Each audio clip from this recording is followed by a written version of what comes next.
Assalamualaikum warahmatullahi wabarakatuh.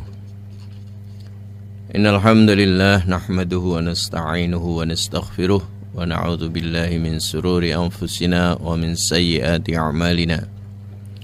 May yahdihillahu fala mudilla lahu wa may yudlilhu fala hadiyalah. Asyhadu an la ilaha illallah wahdahu la syarika lah wa asyhadu anna Muhammadan 'abduhu wa rasuluh. Allahumma salli ala Muhammad wa ala ali Muhammad. Ya ayyuhalladzina amanu taqullaha haqqa tuqatih wa la tamutunna illa wa antum muslimun.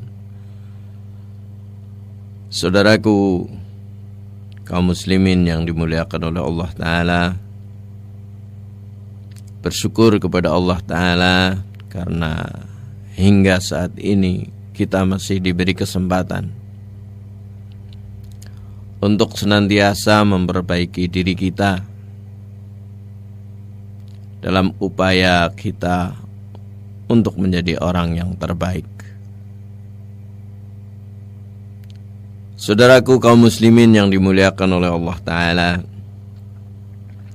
dalam kesempatan kali ini marilah kita bersama-sama mengkaji suatu hal yang mudah-mudahan bermanfaat bagi kita dalam rangka peningkatan kualitas pribadi kita. Dalam kesempatan kali ini kita akan membahas tentang muhasabah atau introspeksi diri. Saudaraku kaum muslimin yang dimuliakan oleh Allah Ta'ala, kita mestinya sebagaimana pesan Allah Ta'ala yang tadi juga sudah kita dengarkan bersama, ya ayyuhalladzina amanu taqullaha haqqa tuqatih wa la tamutunna illa wa antum muslimun. Kita diberi pesan oleh Allah Ta'ala melalui para nabi dan para pewaris nabi, ulama, para mubaligh, para dai, agar kita senantiasa meningkatkan ketakwaan kita. Karena memang saudaraku yang berbahagia, hidup kita dianggap sukses atau tidak, hidup kita berkualitas atau tidak, kita akan menjadi mulia atau tidak, sangat tergantung dari ketakwaan kita kepada Allah Ta'ala. Sebagaimana Allah Ta'ala firmankan di dalam Al-Quran bahwa inna akramakum indallahi atqakum. Sesungguhnya orang yang paling mulia di sisi Allah Ta'ala adalah orang yang bertakwa. Saudaraku kaum muslimin yang dimuliakan oleh Allah Ta'ala, ketakwaan bukanlah sesuatu yang gampang untuk dilaksanakan, saudaraku yang berbahagia. Ketakwaan bukan hanya sekadar ucapan, sehingga ketakwaan mestinya harus dijalankan, yaitu dengan cara kita melakukan amal-amal kebajikan sebagaimana yang dicontohkan oleh Rasulullah Muhammad SAW sebagai aplikasi pengamalan dari Al-Quranul Karim. Saudaraku kaum muslimin yang dimuliakan oleh Allah Ta'ala, Rasulullah SAW pernah memberi wasiat kepada kita, ittaqillaha haitsu ma kunta. Bertakwalah kepada Allah Ta'ala di mana saja kamu berada, kapan saja dan dalam kondisi apapun. Wa atbi'is sayyi'atal hasanata tamhuha. Dan ikutilah amal-amal yang tidak pas, amal-amal yang salah, atau tindakan-tindakan kita yang keliru atau salah. Mestinya harus diikuti dengan amal-amal kebajikan. Wa khaliqin nas bi khuluqin hasanin. Rasulullah sallallahu alaihi wasallam selanjutnya memerintahkan kepada kita agar kita bergaul kepada manusia, bergaul dengan manusia dengan akhlak yang baik. Ikhwani rahimakumullah, pernahkah kita berusaha menghitung-hitung kebaikan dan keburukan diri kita sebagaimana kita menghitung harta benda kita, atau barangkali kita menghitung rupiah, uang yang ada pada diri kita? Pernahkah kita berusaha menyendiri lalu mengingat-ingat kekurangan dan juga mengingat-ingat apakah ibadah kita sudah berkualitas? Pernahkah kita merenungkan amal ketaatan yang telah sekian lama kita bangga-banggakan? Bersihkah amal kita dari kotoran riya atau pamrih? Bersihkah amalan kita dari sum'ah atau perasaan arogan? Serta bersihkah amal-amal kita dari ambisi-ambisi duniawi lainnya? Saudaraku kaum muslimin yang dimuliakan oleh Allah Ta'ala, ketahuilah waktu terus bergulir. Yang telah lewat tidak akan pernah kembali. Umur kita, saudaraku yang berbahagia, semakin berkurang dan ajal kita semakin mendekat. Tiada daya yang dapat menolak, karena itu adalah merupakan ketentuan dari Allah Subhanahu wa ta'ala.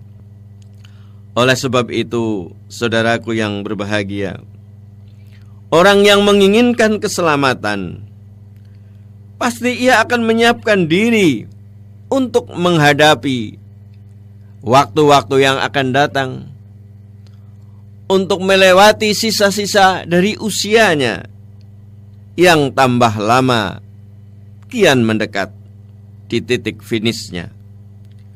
Mestinya saudaraku kaum muslimin yang berbahagia, kita membekali diri kita untuk menempuh perjalanan panjang dan yang tidak tertutup kemungkinan sangat menyulitkan di waktu-waktu yang akan datang, baik kehidupan kita di dunia ini maupun kehidupan kita di alam berikutnya.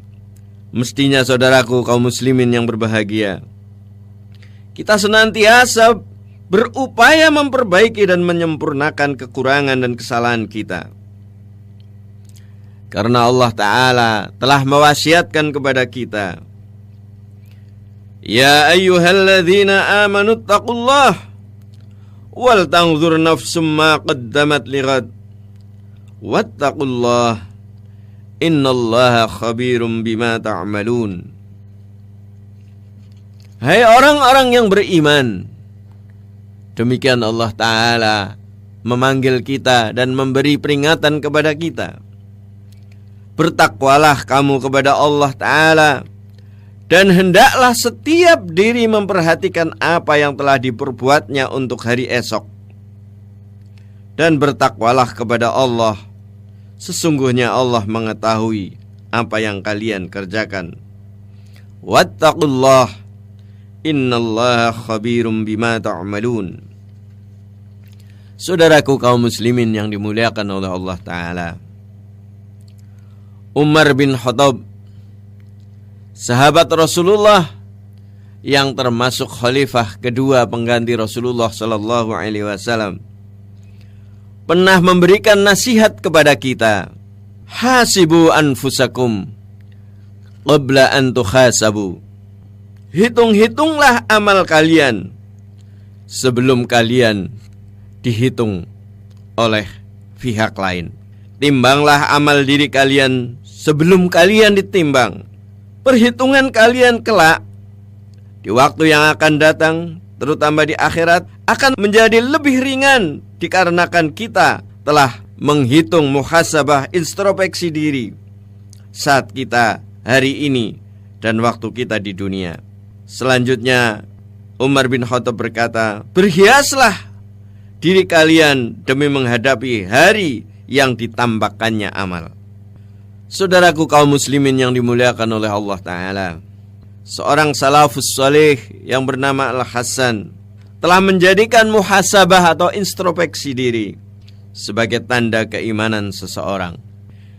Tidaklah Anda jumpai seorang mukmin, demikian kata Al-Hasan, kecuali dalam keadaan menghitung-hitung dirinya. Tidaklah engkau jumpai seorang mukmin kecuali dia sedang introspeksi diri, sedang mawas diri, sedang muhasabah. Apa yang ingin ia lakukan? Mengapa dia ingin sesuatu?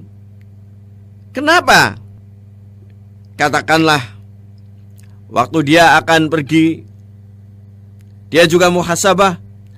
Apakah kepergiannya ini dalam rangka kebaikan? Bahkan Masya Allah saudaraku kaum muslimin yang berbahagia, tatkala dia makan juga dia berpikir, introspeksi.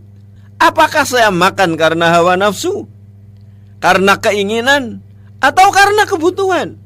Demikian juga dalam hal dia minum dan dalam hal dia melakukan perbuatan-perbuatan yang lain. Tetapi sebaliknya saudaraku yang berbahagia, orang-orang yang fajir, orang-orang yang lalai, dia sama sekali tidak pernah melakukan introspeksi diri. Karena orang-orang yang fajir, orang-orang yang lalai adalah layaknya seperti binatang yang tidak pernah berpikir untuk apa dia melakukan sesuatu. Saudaraku kaum muslimin yang dimuliakan oleh Allah Ta'ala, introspeksi diri adalah merupakan salah satu tanda keimanan seseorang. Dan barang siapa yang tidak pernah melakukan introspeksi, mawas diri, muhasabah, adalah pertanda bahwa kefasikan mulai melandanya. Lebih dari itu saudaraku yang berbahagia, mawas diri, introspeksi diri menggambarkan tingkat ketakwaan seseorang. Salah seorang alim pernah mengatakan, saudaraku yang berbahagia, sesungguhnya orang yang bertakwa akan lebih kuat menghitung-hitung dirinya, akan lebih sering berintrospeksi diri, mawas diri, bila dibandingkan dengan para penguasa yang zalim dan para sekutu dagang atau kongsi, rekan bisnis yang pelit sifatnya. Dia menyatakan, saudaraku yang berbahagia, penguasa yang zalim sangat teliti mengawasi kekurangan yang terjadi dalam kekayaan kerajaannya atau negaranya, bahkan melewati batas wewenangnya. Demikian juga rekan bisnis yang pelit, dia akan sangat teliti dalam menghitung-hitung keuntungannya atau bagiannya. Dia tidak rela walaupun sedikit terkurangi keuntungannya dari kita. Namun pengawasan yang ketat dari dua tipe manusia ini, yaitu penguasa yang zalim dan rekan bisnis yang pelit, itu pengawasannya tidak lebih ketat daripada pengawasan yang dilakukan oleh orang-orang yang bertakwa. Mereka orang-orang yang bertakwa akan lebih ketat dan lebih keras mengawasi dirinya sendiri, sehingga dia sangat hati-hati untuk melakukan perbuatan-perbuatan yang sia-sia.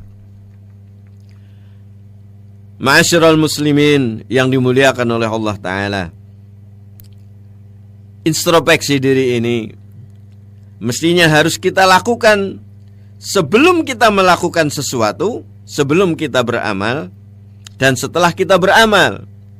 Jadi introspeksi ini atau mawas diri ini sebelum kita bertindak, dan yang kedua adalah mawas diri setelah kita bertindak atau kita beramal. Pada saat kita belum melakukan sesuatu, saudaraku yang berbahagia, hendaklah kita berhenti sejenak dan merenungkannya sampai nampak bagi kita pilihan yang terbaik. Jadi harus ada beberapa alternatif. Kita tidak bisa begitu saja apa yang tersirat dalam pikiran kita, apa yang tersirat dalam hati kita langsung kita laksanakan. Tidak bisa. Itu namanya kita tidak introspeksi diri. Tapi kita perlu berpikir ulang, pertimbangkan dengan perasaan kita, dengan akal kita, dengan agama kita. Apakah kita sudah menentukan yang terbaik, sehingga kita memberi keputusan apakah amal atau tindakan atau perbuatan kita itu patut kita teruskan, atau harus kita hentikan, atau kita tunda terlebih dahulu. Kebanyakan saudaraku yang berbahagia, orang-orang yang terjerumus adalah orang-orang yang mengikuti kata hatinya dan mengikuti emosinya atau akalnya saja. Maka setelah dia tergesa-gesa, kemudian timbul kesalahan karena dia tidak introspeksi diri, maka dia akan terjerembab ke dalam kesengsaraan. Saudaraku kaum muslimin yang dimuliakan oleh Allah Ta'ala, bahkan salah seorang ulama menyatakan, semoga Allah Ta'ala merahmati seorang hamba yang berhenti sejenak ketika hendak melakukan sesuatu. Apabila dilihat amalan itu untuk Allah Ta'ala, karena Allah Ta'ala, lillahi ta'ala, dalam rangka mencari ridha Allah Ta'ala, maka amalan, tindakan, perbuatan itu akan dia lakukan. Tetapi tatkala dia introspeksi diri bahwa apa yang dia lakukan, seperti misalnya sedekah, seperti misalnya dia akan melakukan sesuatu aktivitas amal, tapi kalau itu hanya menurut pertimbangannya, didasari oleh hawa nafsunya, oleh karena ingin mendapat pujian dari manusia, maka amalan tersebut akan ia tunda atau bahkan ditinggalkan sama sekali. Saudaraku kaum muslimin yang dimuliakan oleh Allah Ta'ala, jenis introspeksi diri, muhasabah atau mawas diri yang kedua adalah introspeksi diri setelah kita melakukan perbuatan atau amal atau aktivitas. Ini saudaraku yang berbahagia, ada 3 jenisnya, yaitu introspeksi diri atas ketaatan yang telah kita lakukan.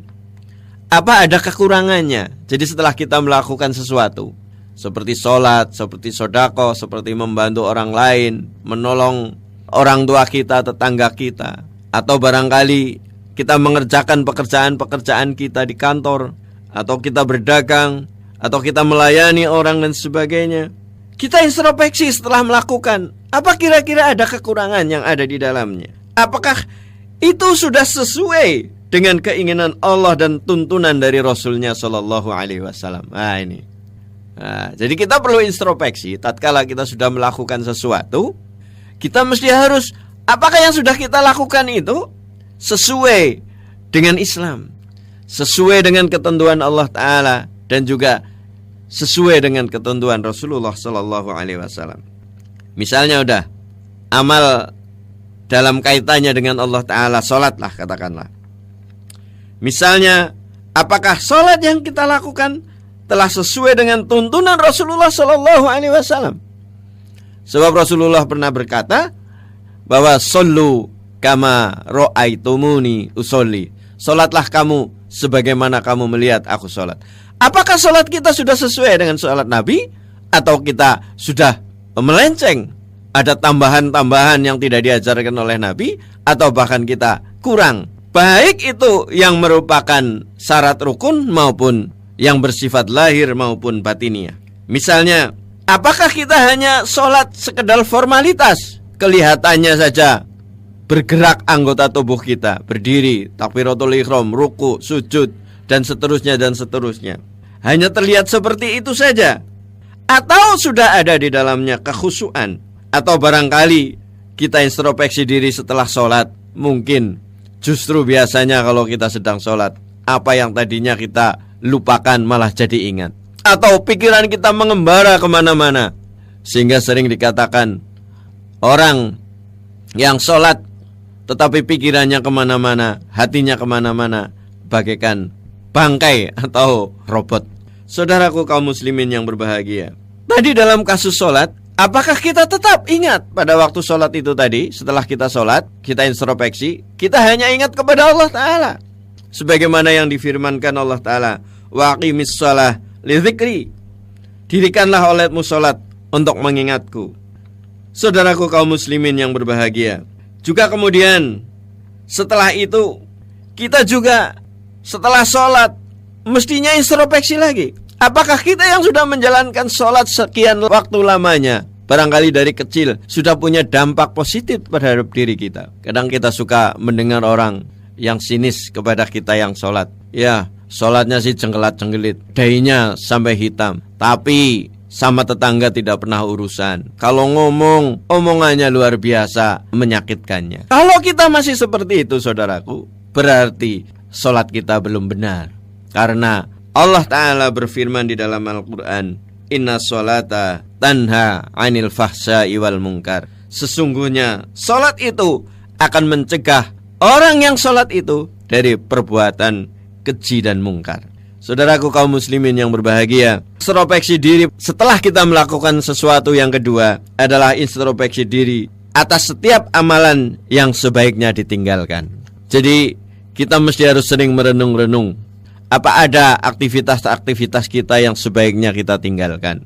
Misalnya maaf, seperti kita nonton misalnya TV sampai jauh malam, sepak bola kah, tinju kah, dan sebagainya, sehingga kita bangun paginya kesiangan, subuhnya kesiangan, tidak bisa sholat jamaah, atau bahkan kita bangun matahari sudah naik, sudah keluar. Ini mestinya perlu sekali kita introspeksi diri. Hal-hal yang seperti itu, apakah tidak sebaiknya kita tinggalkan saja? Kemudian mungkin kita suka kongko-kongko ngalor ngidul ngetan ngulon, membicarakan sesuatu yang tidak ada manfaatnya, ngerumpi dan sebagainya. Itu mestinya harus kita tinggalkan. Kita introspeksi diri. Barangkali banyak sekali pemanfaatan dari hati kita, akal kita, lisan kita, dan perbuatan kita yang sebenarnya itu tidak ada manfaatnya, dan mestinya itu harus kita tinggalkan. Sebab dikatakan oleh Rasulullah, salah satu ciri seorang muslim adalah dia meninggalkan apa-apa yang tidak ada gunanya.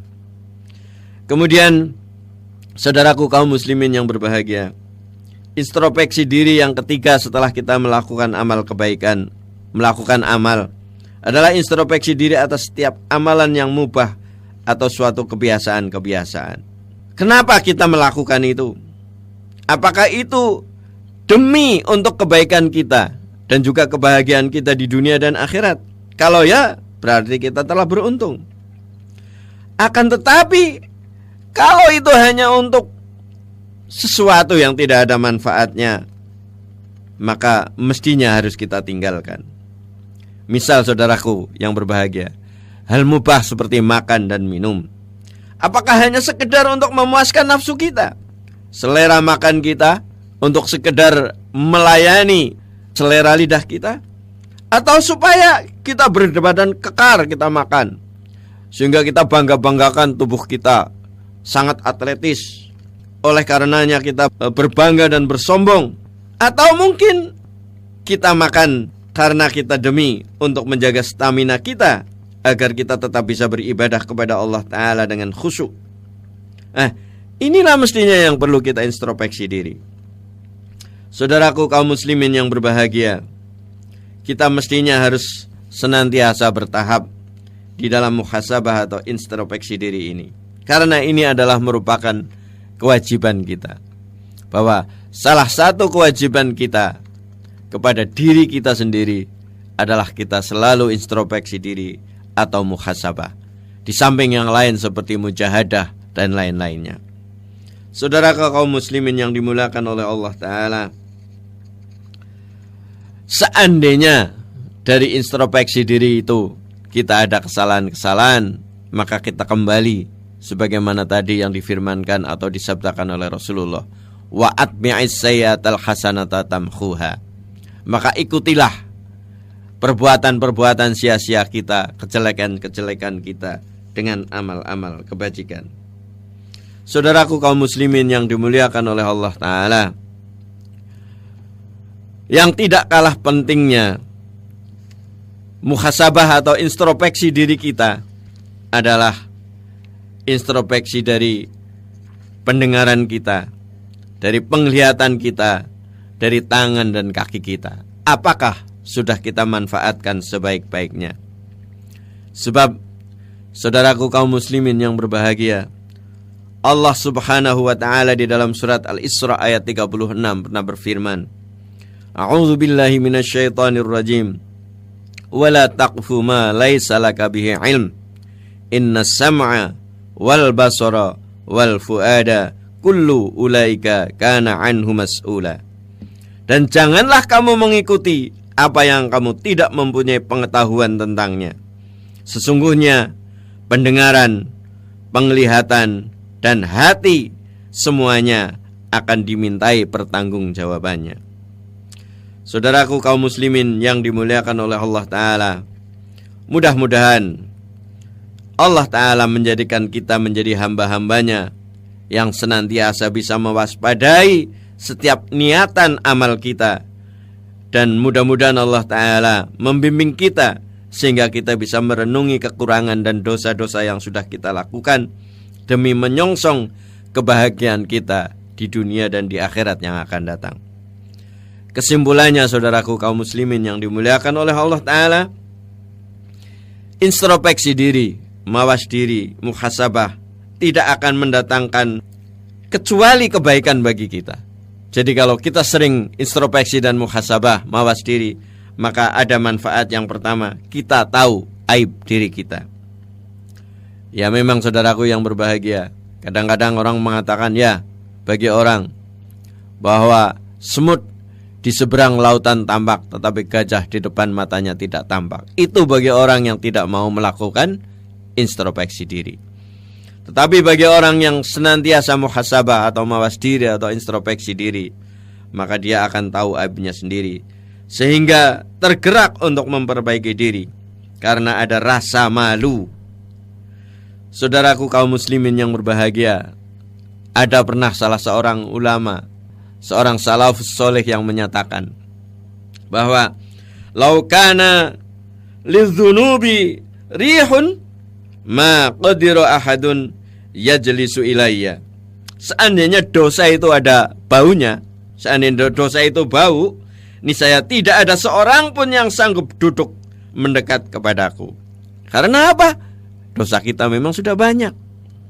Nah, yang kedua saudaraku yang berbahagia, manfaat dari introspeksi diri, kita bisa mengenal Allah Subhanahu wa ta'ala. Kita bisa ma'rifatullah. Orang yang tidak mengenal Allah saudaraku, maka ibadahnya tidak bermanfaat baginya. Kalaupun bermanfaat, maka sangat sedikit. Ketika seorang merenungi anugerah dan kenikmatan Allah yang tidak terhitung, ia bandingkan dengan ibadah yang dia lakukan. Mestinya seseorang yang mampu introspeksi diri, dia akan menangis bahwa apa yang dipersembahkan kepada Allah Ta'ala, ibadah yang dia lakukan, itu tidak sebanding dengan karunia Allah Subhanahu wa ta'ala.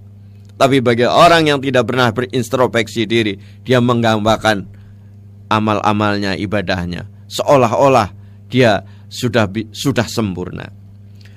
Saudaraku kaum muslimin yang dimuliakan oleh Allah Ta'ala, bagi orang yang mampu introspeksi diri, pasti tatkala dia merenung, dia akan menyesal bahwa apa yang diberikan oleh Allah Ta'ala sangat banyak tidak sebanding dengan ibadah yang dia lakukan. Itulah saudaraku kaum muslimin yang berbahagia, ada dua manfaat yang diperoleh tatkala kita mau bermuhasabah. Yang pertama, kita akan tahu aib kita. Dan yang kedua, kita lebih mengenal Allah Ta'ala. Kita lebih mendekat kepadanya karena kita merasa karunia Allah yang diberikan kepada kita lebih banyak dari apa yang sudah kita berikan atau kita taat atau kita persembahkan kepada Allah Ta'ala. Mudah-mudahan saudaraku yang dimuliakan oleh Allah Ta'ala, Allah senantiasa membimbing kita untuk kita mampu berintrospeksi diri atau mawas diri, sehingga kita tidak pernah mengacungkan telunjuk kepada orang lain, tetapi lebih banyak kita mawas diri, menunjukkan telunjuk kita kepada diri sendiri. Apalagi saudaraku yang berbahagia, di tengah kehidupan seperti sekarang ini, marilah kita jangan menyalah-nyalahkan orang. Justru barangkali kitalah yang lebih jelek dari orang-orang yang kita salahkan. Mudah-mudahan kajian kita untuk kesempatan kali ini bermanfaat bagi kita. Kurang lebihnya mohon dimaafkan, dan kita berdoa kepada Allah apabila ada kekeliruan dan kesalahan dalam majelis ini, dimaafkan oleh Allah Subhanahu wa taala. Subhanakallahumma wa bihamdik, asyhadu an la ilaha illa anta, astaghfiruka wa atubu ilaik. Wal afu minkum, billahi taufiq wal hidayah. Assalamualaikum warahmatullahi wabarakatuh.